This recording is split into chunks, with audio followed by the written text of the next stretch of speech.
Я родился, вырос в Коми, занялся, как сейчас оказалось, любимым видом спорта – лыжными гонками. Для лыжных гонок и в те времена были хорошие условия. А сейчас мы находимся на одном из прекрасных спортивных сооружений лыжных. Это лыжный стадион имени Сметаниной, где созданы все условия для тренировок лыжников-гонщиков.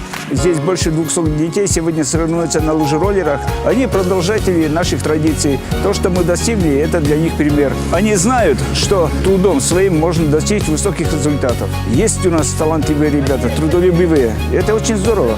Природа самая прекрасная, мне нравится здесь жить. Здесь зима прекрасная, особенно когда идешь на лыжах. Летом свои комары, тоже прелесть, грибы, ягоды. На севере ведь люди живут очень талантливые. Своими руками построить дом нечего делать. Трудолюбивый народ. Друзья все здесь, одноклассники. Такие впечатления как раз очень дороги сейчас.